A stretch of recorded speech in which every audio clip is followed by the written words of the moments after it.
Good afternoon, everybody, and thanks for joining us for China Tech Threat and a discussion we're going to have with some incredibly important and informed individuals to assure that the mission and the charter of China Tech Threat is more fully understood and we can get some additional momentum.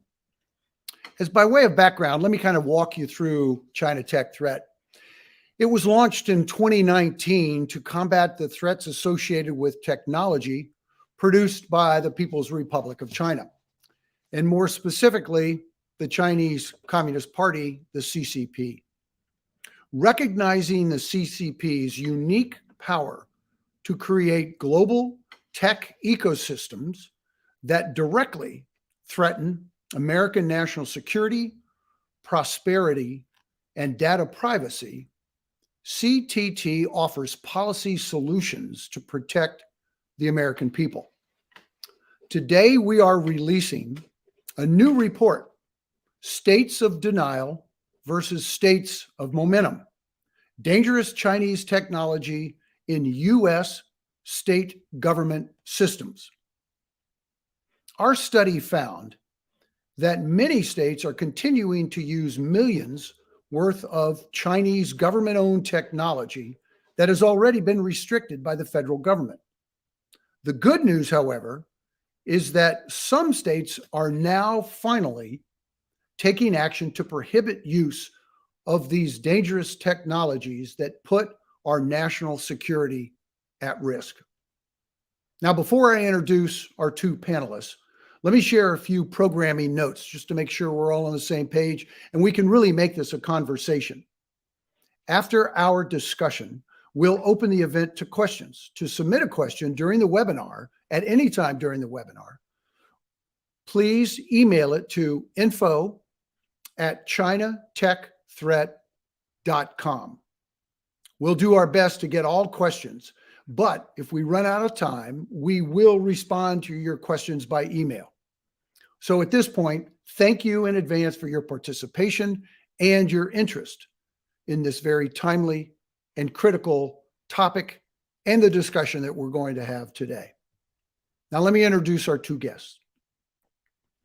Dr. Miles Yu is a senior fellow and director at the China Center at Hudson Institute. He also is a professor at the United States Naval Academy. Dr. Yu also served as the China Policy Advisor to Secretary of State Mike Pompeo. Dr. Yu, thanks for joining us today. And also Martin Mamtahan. He's a Georgia state representative who was elected in 2018, where he represents Paulding County, which is an hour west of Atlanta. Prior to his election, Representative Mamtahan started numerous small businesses, including a technology repair company. So, Martin, thank you very much for joining us as well today. Now, here are the key findings from our report.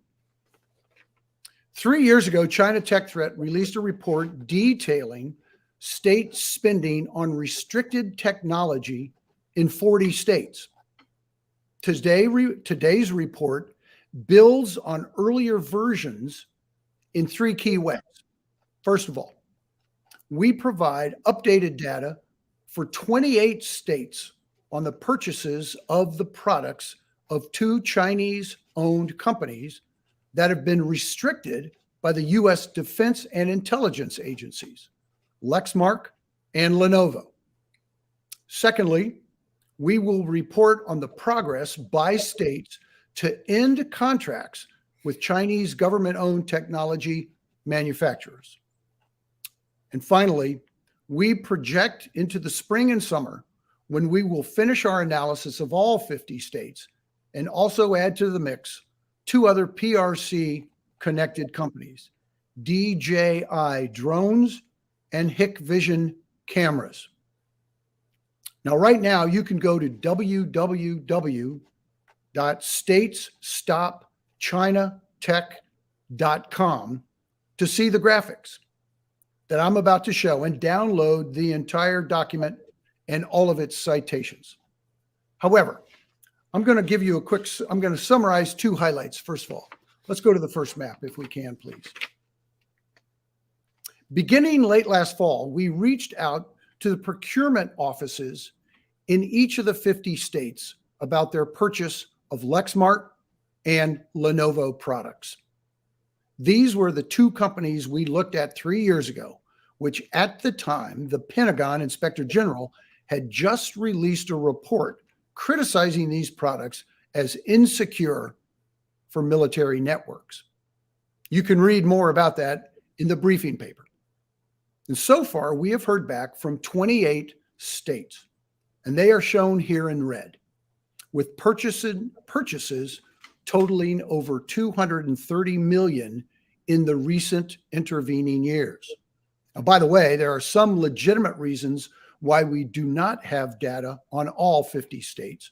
So their omission is not a criticism, at least not yet.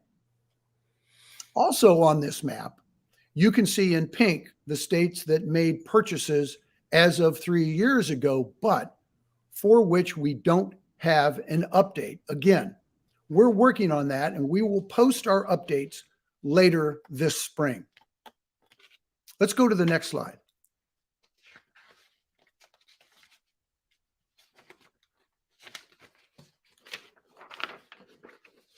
This map shows the progress made in addressing the problem, and it's quite considerable. There are 5 states in green that have already taken action through law or executive order to curtail contracts, and we're going to hear from one of them momentarily, the state of Georgia and Representative Momtahan. There are 11 more states in light green that are presently sponsoring legislation. Unfortunately, there are many more in yellow that we know made purchases but have not yet started to address the problem. However, before we hear from Representative Momtahan, who will provide great insights into how Georgia got its legislation through, I want to turn to Dr. Miles Yu to tell us why states should be worried about plugging into these products, and what should they be doing, and what measures should they be taking to stop plugging into these products and into their state communications infrastructure. So, Dr. Yu, let me ask you the first question, if I may. There are some pretty sensitive offices listed in the report as using these dangerous technologies. For example, if you go through them, they are quite alarming. Delaware Department of Elections, plenty of room for tampering there. The Arizona Board of Fingerprinting, that should get your hair to stand up on the back of your neck. The Massachusetts Department of Homeland Security, the Kentucky State Police, and the legislatures in half a dozen states. So why are these agencies and organizations, why are they the high value targets for the Chinese? I'd love to hear your thoughts. Well, thank you very much, General Marks, and I'm honored to be here to share some of my thoughts with you. You know, the strength of the American system is based upon basically 2 fundamental institutions. One is a free market institution, another one is the federal system. Free market system basically means the government cannot really dictate the corporate sector what to do and what not to do. And so the same is with the federal system. The federal system will have federal government, but the federal government cannot really dictate sub-national entities such as state and local governments what to do, what not to do. Not 100%. So states and local government have a lot of autonomy to operate its own business. And what you're talking about earlier about this technologies, to a large degree, is not really controlled by the federal government. The state government can acquire those technologies, and they basically serve its constituency. Many of these technologies are dual use.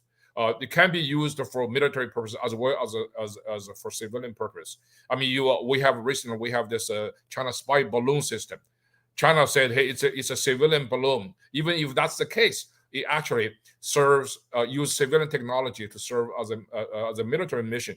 So this is a very, very dangerous, and I'm glad that your committee is working on this, because if we talk about facing the China challenge, the most fundamental task for us is to realize the totally different structural difference between the two systems.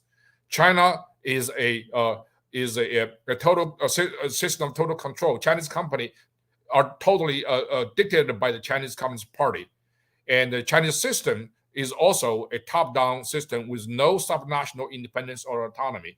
So they could exploit the American system and to gain access to our technology and to our licenses, for example, and for to fulfill the mission of the Chinese Communist state.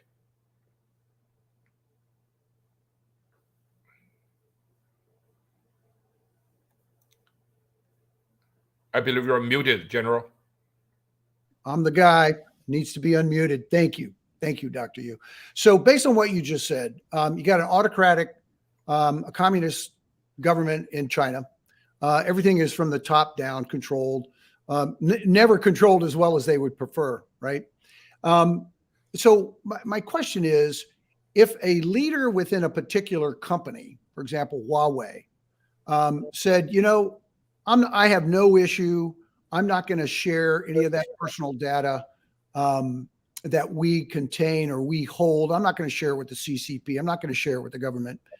And then when you look at Lenovo, Lexmark, which have already at the federal level been banned, then DJI and Hikvision cameras, there's legitimate concern on my part that what the Chinese leadership of those companies is saying is clearly not going to happen. So explain to us, when they protest and they say we're fine, how cynical should we be about those responses? Oh, we have to be very cynical about that. We don't even have to believe that. Those are total nonsense, because what you're saying is all those companies you're talking about, Lenovo, GE Appliance, Volvo, Motorola, and Lexmark, all those Chinese-owned companies, they're owned by Chinese companies or China-connected companies that have operations in the United States, in the free market system.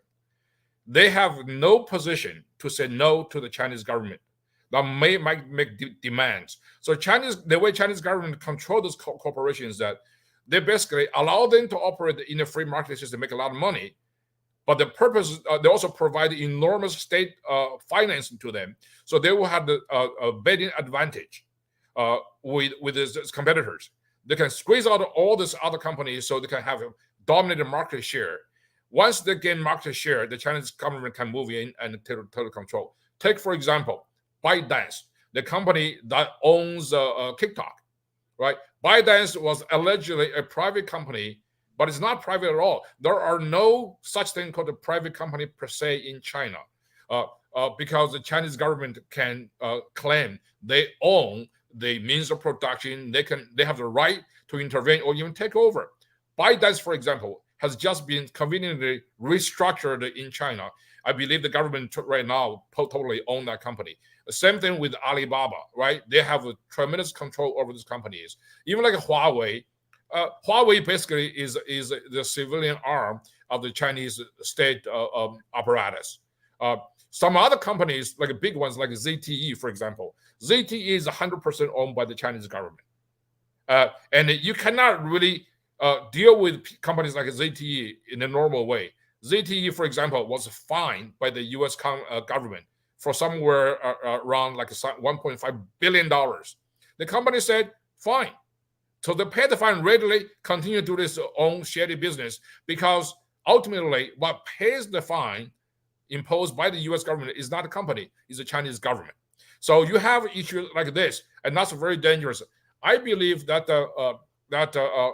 this could do tremendous harm to American free enterprise, and later on it hollow out the American manufacturing and the industry. So from national security point of view, all the companies you're talking about, Lexmark and Lenovo, there are data company.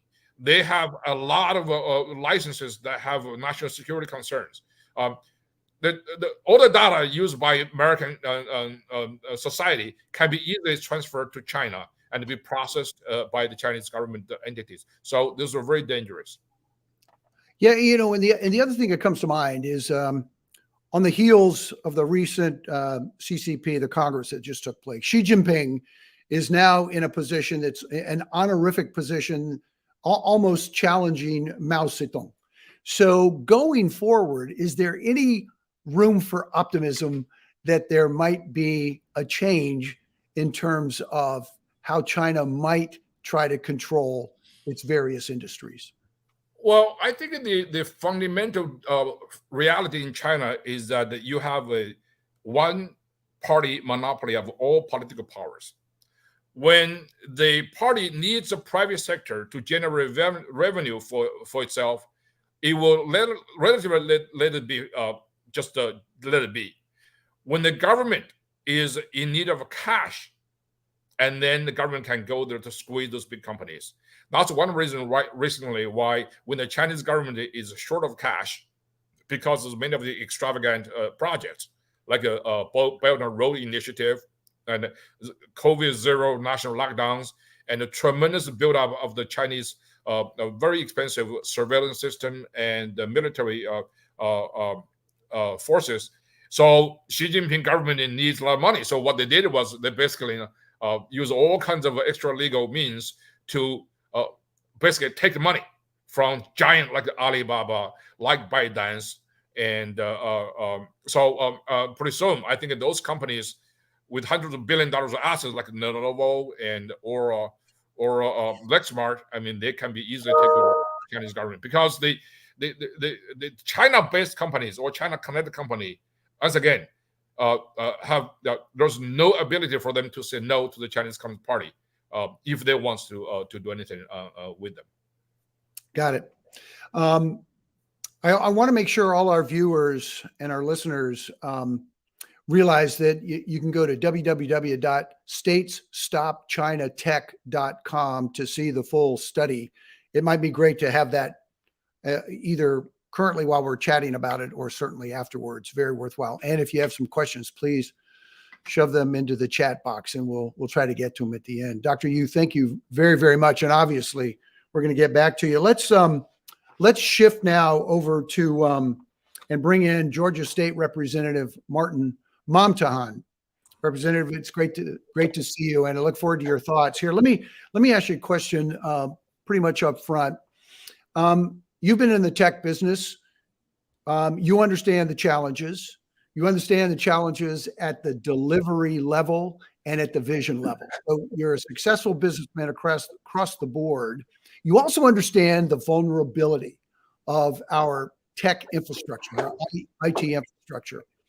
So why did you bring forward in your role as a representative, why did you, or how did you bring this experience to the floor within your legislature? How did you get the momentum? How did you get those behind you in order to bring this statement of vulnerability to others and have them hit themselves in the forehead and go, yeah, we need to care about that? Can you explain a little bit about that, please? Yeah, absolutely. Well, first of all, thank you, General Marks and the China Tech Threat team for having me today to kind of tell you about what we've done in Georgia and what we're continuing to do now.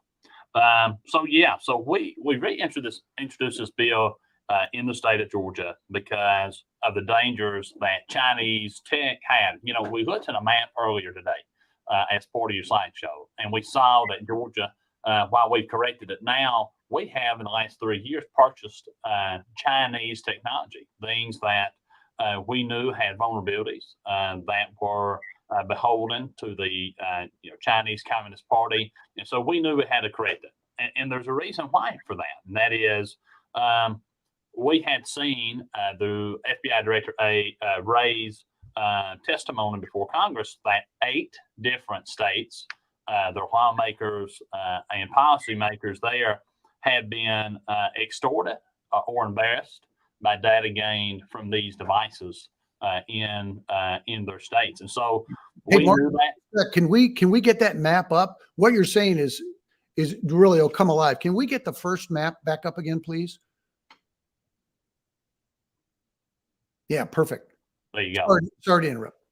That's right. So you can see here on the map that we had within the last 3 years purchased this technology. And then we found out that, on both sides of the aisle, and this is both Democrats and Republicans agree that this is a big issue, right? I remember as we brought this bill through the State House, how much support I actually had from Democrats, even though I'm a Republican, and it was a Republican bill, because we both recognize the inherent, the clear and present danger that Chinese technology in states present.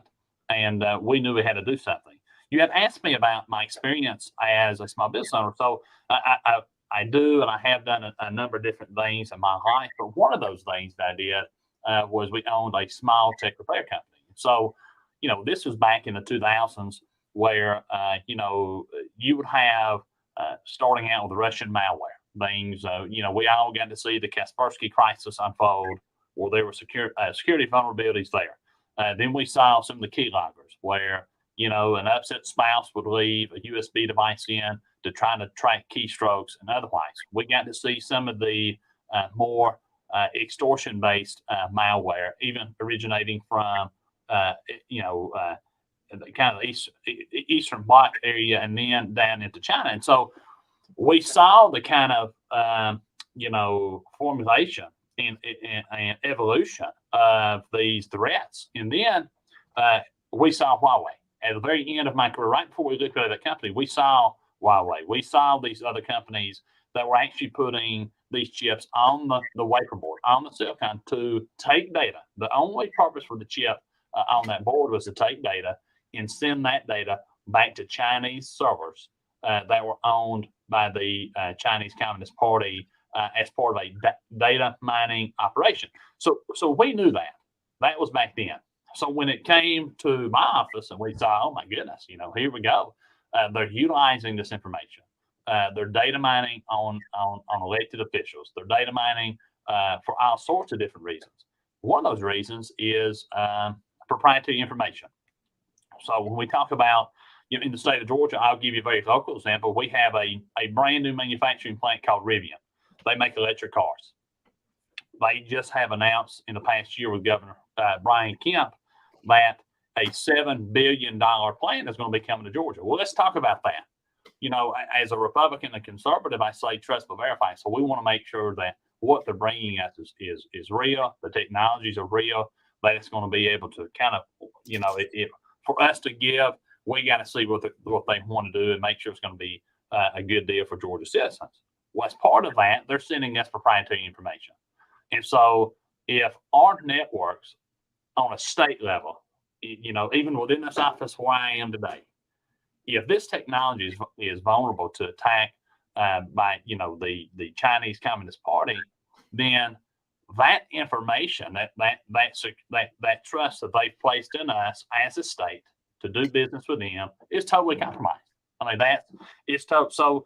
So we decided to come up with this policy. We hit it hard. I worked with the then Senate Rules Chairman, Jeff Mullis, to move this bill. We passed it. It was signed by Governor Kemp. And from there, we moved to several different conferences where we presented this information. It was accepted and then was created as model policy.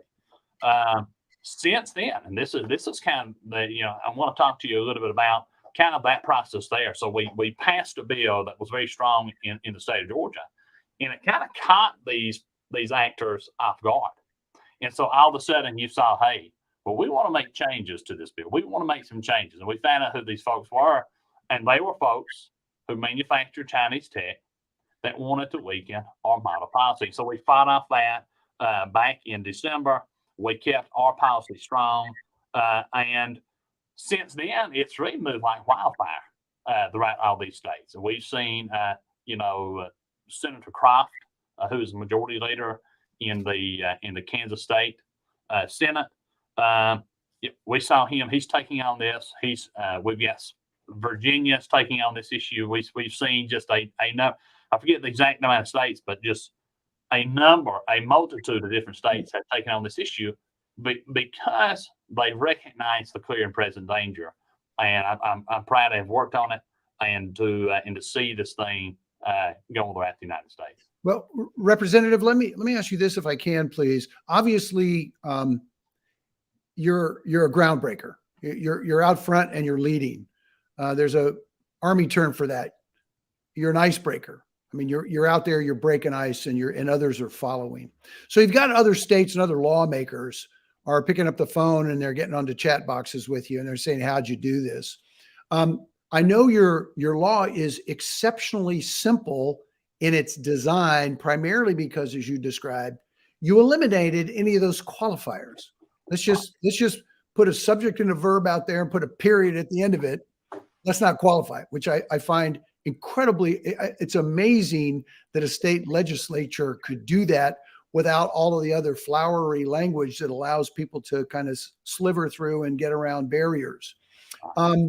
As you go through this, and as other states call, have you created a blueprint that really kind of defines the way ahead without getting into the details? But is there kind of like a book, you open it up and you go, step one, let's do this, step two, or is it kind of intuitive to those that are in the political field? That's right. So look, I would say that we kept it very simple, and that is states should not contract with Chinese, or Communist Party owned companies. Right? There are several. We talked about Huawei. We talked about DJI. There's just a nut. Motorola, I think, was one that Dr. Yu had mentioned.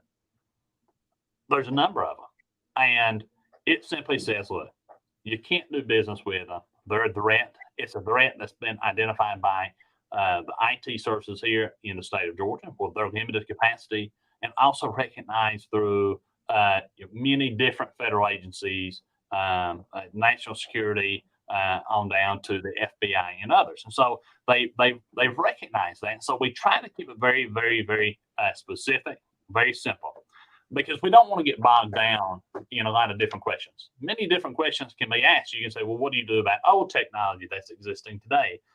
Do you do a rip and replace? The main goal should be to stop any new technology from entering in a state building. Full stop. That should be your immediate goal, right? Stop the bleeding, stop the hemorrhaging, right? Put a tourniquet on it, okay? Right. And let's stop the bleeding. And that's the first thing that I would implore any lawmaker that's here today, any policymaker that's online today, is stop the bleeding immediately. Because any tech, Hikvision cameras, security cameras that are used, I would say, that hold the majority share of all these different types of recording devices that are sold globally. It is so important. If they're chips with known backdoors, so there's been plenty of these types of reports put out about the backdoors that are in these cameras. If that's sending information, if you have one in your office, if you have one in your lobby, if you have one at your home or your business, the question you have to ask yourself is, how are the Chinese using the information from those cameras to embarrass or extort you? Because it's happened in 8 states. This isn't a dream. This isn't a scare tactic. It's happened. It's been documented. It's been recorded, and it's time to take action. So we kept it simple because we knew we needed to stop it immediately, and then we'll kind of talk about other things. There was a solid bill introduced in Virginia, House Bill 2385, which was based off model policy that we had written. Yet we saw some changes kind of get put in there. I'm sure there's some folks who kind of wanted to massage that bill, and they added, as you said, that flowery language, right? That changed it to maybe, if CFIUS wants to ban it, then we'll ban it. Well, Committee on Foreign Investment in the United States. That's right. Yes, sir. That's right. And so, but the question has to be, we all see how things happen in Congress and how slow they roll. Do you want to run your state government as slow as the federal government?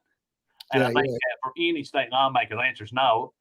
And, we have a duty to protect our citizens and constituents and our businesses and our families that we represent. And so, we saw they get watered down. And again, we saw those same changes that they wanted to make to our model policy that we fought off over the fall and the winter.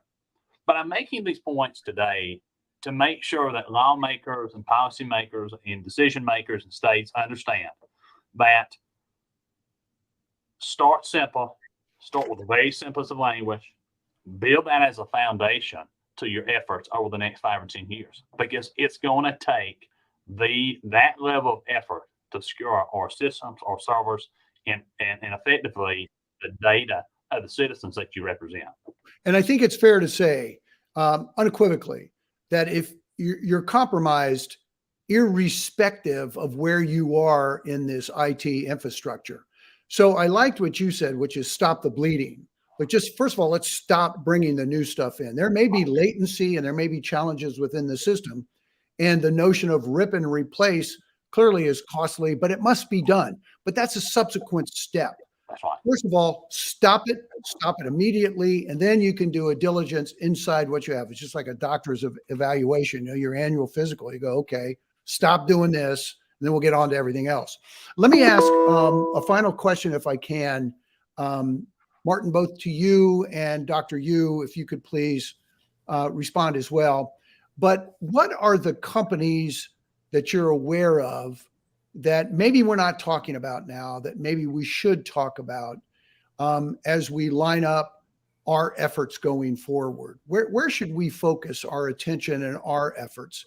Certainly we can do our own diligence, but I like the notion of experience where both of you gentlemen are in the kind of the intellectual journey of this competition with China writ large. Are there other things we should be looking at? First of all, Dr. Yu, can I ask you to weigh in on that, please? Yeah, first of all, I think, we should definitely strengthen the function and mission of CFIUS to rigorously vetting Chinese investment in the United States. And secondly, I would like to basically have an inventory of all the China-related companies, not just Chinese-owned, but also China-related companies who has any investment in China or have any corporate headquarters in China, to basically have we have the inventory to check on their connections, make them provide some kind of guarantee, because then the ball will be on our court to prove they are independent of the Chinese Communist government. Otherwise, as we say, in the industry, no soup for you. So you should really have to really do that. Thirdly, I think we should also make sure that any companies that has a dual use technology or patent, for example, it's very important, patent, that would not be part of the deal when we do ownership transfer to China-related companies. And I will, you mentioned about the several companies. I would say we should particularly put the emphasis on telecommunications companies, and the company that has one company that has many other components that deal with the national security issues, defense industry. For example, GE. GE not only China bought the entire GE appliance section, but GE also is a company that has a lot of corporate secrets that dealing with the national security, building bomber engines, missiles, and those sorts of things. And also companies like Elon Musk's companies. Elon Musk has this huge investment in China, built a Tesla plant there. But Elon Musk also has a lot of defense-related technologies, particularly the Starlink satellite system, as well as the SpaceX. So those we have to really make sure that Mr. Musk and his companies have a very clear demarcation as to the technological barriers. So do not let one part of this company interfere and penetrate another. So those are several areas. But once again, most importantly, we should have a national legislation from the Congress signed by the president to place national security above anything else when we deal with China. Because short of that, we're just dealing with on the corporate level and the piecemeal, and it's not going to be very, very comprehensive. Those would be very brave moves for us to do, and I think it's well within our capacity. But it needs to take place, and also you've got to create both carrots and sticks. There's got to be an incentive for bad behavior to stop, and there's got to be an incentive to continue the good behavior. But we know how the world works, right? People mostly respond to pain and not pleasure. So let me just, General Marks, let me just one more final thing. About 15 or 20 years ago, the Chinese company bought the Minnesota-based aircraft manufacturer Cirrus. Cirrus was bought by China, is 100% owned by the Chinese Communist Party company AVIC. Now, Cirrus also has a license contract with the U.S. Department of Energy, and so something has some contractual relationship with, for example, the nuclear bomb making facility in Oak Ridge, Tennessee. So this is really, really dangerous. And Chinese company, by law, they will be allowed to go to places like that, and this will be extremely dangerous. Yeah, the Chinese are very, very effective at hiding in plain sight. They even acknowledge it. Martin, do you have any final thoughts? We need to wrap up here pretty quickly, but if you've got some final thoughts, that would be great. Thank you. Well, thank you, General Marks. I would say I disagree with Dr. Hugh there. He's very informed and educated on the issue from a state lawmaker's perspective. Anything that would be able to skim information that is proprietary between companies or constituents, small businesses or otherwise, that would compromise your trust and relationship with the folks you represent or the companies that you are trying to bring and effectively those jobs you're trying to bring back home. You need to make sure you're protecting those networks. And as a last wrap up for me, I would implore any lawmaker here that's watching today, any policymaker, to take action today. Reach out to me. I'm going to be an asset to you. You can bounce any questions you have off of me. I'm available by email or phone. I can testify to what we saw in the state of Georgia. And I'm ready to go and make this policy a nationwide policy. That's a wonderful wrap up. Dr. Yu, thank you so much. Thank you for what you do, training that next generation of military leaders there at the Naval Academy. Thank you very, very much. And Representative Momtahan, your initiative and you're throwing elbows in an area where there needs to be a lot of activity. So I want to thank you both so much for your time and your thoughts on this incredibly important topic that we have. Thank you very, very much, everybody.